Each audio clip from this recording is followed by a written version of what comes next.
All right, so now let's take a minute and talk about the third way that you can do this question, which is my favorite way because it requires the least amount of writing. Okay, so this is going to be called the fundamental counting principle.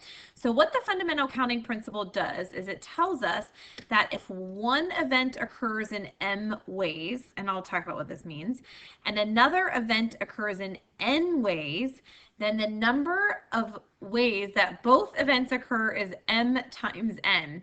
So basically all that means is think about how many positions you have. So if one event occurs in m ways, so I have 3 positions, and another event occurs in n ways, I have 5 people to put in those 3 positions. So kind of think of this as like the position. I probably didn't spell that correctly. So let's say you have 3 positions and another event occurs in n ways. So maybe I have 5 people to put in those 3 positions. So in our case that we were talking about, we actually had 3 positions and we had 4 people to put in those 3 positions. What you can do is just multiply out. So think about back to your tree diagram.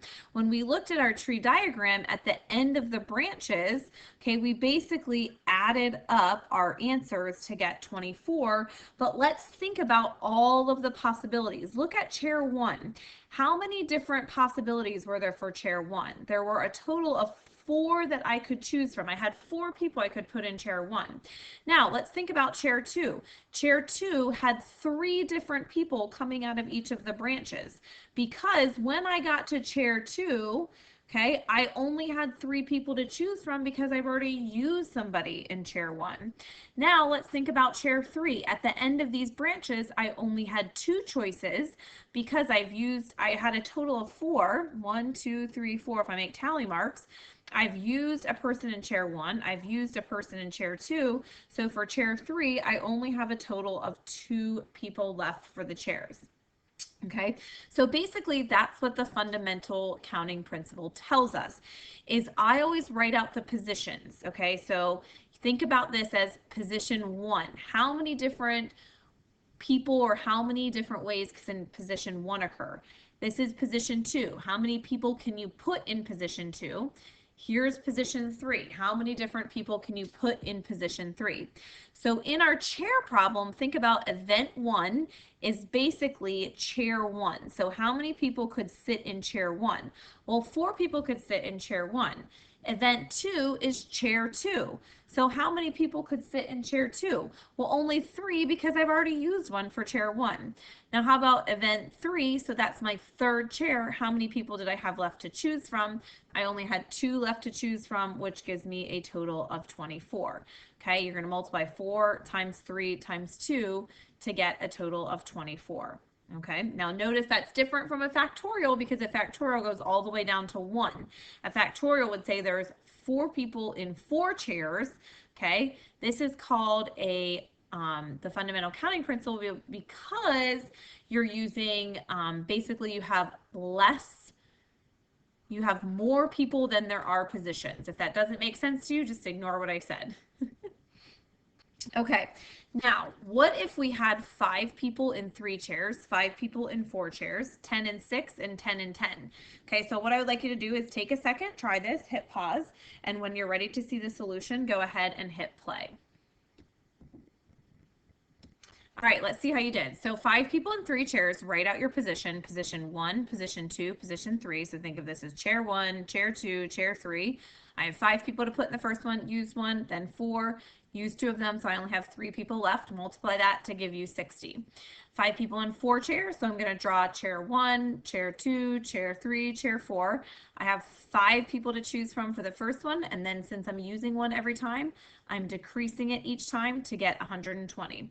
10 people in 6 chairs, so I literally wrote out my chair 1, chair 2, chair 3, chair 4, chair 5, chair 6. And how many different people do I have? I can have 10. I have 9 to choose from because I've used 1, 8, 7, 6, 5, and that is 151,200. Now the last one you can do one of 2 different ways. So you can write out 10 times 9 times 8 times 7 times 6 times 4, 3, 2, 1 because you have 10 people. I wrote out 10 positions or 10 chairs. Okay, or notice since the number of chairs, since the number of positions and the number of objects going in the position, okay, so number of objects, there's 10 objects in 10 positions, that is going to be the same as 10 factorial, which remember you can get from your graphing calculator. All right, so what happens if we get a little crazy and I say, okay, we have 100 people in 5 chairs? I lied. Let's say we have 100 people in 50 chairs. Okay, my question is, do you want to write out 100, 99, 98, 97? You don't want to do that. You don't want to write out all those positions. So this fundamental counting principle works every single solitary time, but there's going to be something called a permutation, which is a little bit of a shortcut. So what we found in all of our chair cases is called a permutation. So a permutation just means I have n distinct objects. So in this case, okay, I had 4 objects in R position. So how many positions did I have? I had 3 positions. So in this case, I would say n is equal to 4 because there were 4 objects or 4 people. Okay, R is my positions. That was 3 because I had 3 chairs. Okay, now what's tricky about permutations is we're going to say order matters. So what do you mean by order matters? So order matters is, if we go back to our chart that we made, order matters means when I put the same people in 2 different chairs, okay, it means it's 2 different possibilities. So if Sam is sitting next to Mia, which is sitting next to Brian, that is different than Sam sitting next to Brian, who's sitting next to Mia. Okay, so the order is important. Though if I have the same people in a different order, it matters. Okay, so that's what order matters means. It means I have the same people in a different order. Therefore, same people in a different order, so therefore it is a different possibility. Okay, and that example would be Sam sitting next to Mia, sitting next to Brian. However, Brian doesn't want to sit on the end, he wants to sit in the middle. So we have Sam and then Brian and Mia. Those are the same people. They're in a different order, so I'm considering them a different possibility, okay? All right, so there is a formula that we can use here in case we get like a really big number and we don't actually want to write this out, okay? All right, what that formula is, if you notice, this says NPR. So that P stands for a permutation.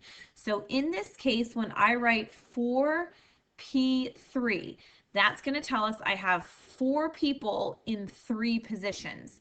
Okay, now notice this is very similar to my factorial formula.